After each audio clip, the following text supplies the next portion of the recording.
most people, we're locked into our conditioned mind, and we cling to our body and the things of the world and our perceptions, and everything we see is colored by the past conditioning. So every time we hear a sound, we're not hearing a fresh sound, we're hearing the past, because we're thinking, oh, that's a certain kind of bird chirping.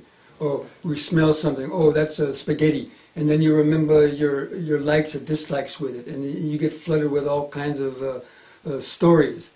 And so we don't really clearly see the present moment. So in the practice of mindfulness, especially in the practice of Vipassana meditation is a journey from the conditioned external world through the various levels of body-mind experience and transcending the attachment at each of these 5 levels of body-mind experience until you come to the innermost pure awareness, which is beyond the conditioning. So first we get stuck at the material forms. We get stuck on our physical body. We hear sounds, we start thinking about them, we see things. And so you have to train yourself, train the mind to let go of that and just be aware of, like, hearing is just sound, it's not the particular object. And then you're able to transcend that material form level and come to the more pure sensation and feeling, where you can feel things as being pleasant or painful. You train yourself to let go of attachment to the pleasure and aversion to the pain. And so you're able to then transcend that pleasure-pain reaction syndrome and get to a deeper level of awareness. And then you come to perception, that means the mental pictures that are popping out of the mind.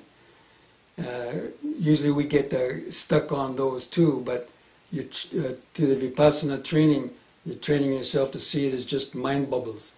And it's just pictures. And it's turning vibrations into mental pictures that then we get attached to. And so by letting go of the perceptions and understanding that everything is vibration, you're able to then come to the next subtle level of the mind and directly see your thoughts, see the arising of thoughts as they're first arising from the unconscious mind. And when you can see the thoughts arising from the unconscious, when they're first coming up like the bubble being released from the bottom of a stream, you can kind of poke it, as it were, with wisdom and seeing it's just an empty thought bubble, and it will disappear, and it won't come to bother you or you get carried away in thought. When you can transcend that, you come to the subtlest level of mind itself, which is the consciousness or the awareness. And by that time, you've let go of all these various attachments to material form, feeling, perception, even volition, thoughts, the past and future, and coming down to the pure awareness where only a very rudimentary or very subtle level of I still exists. And even that can be transcended.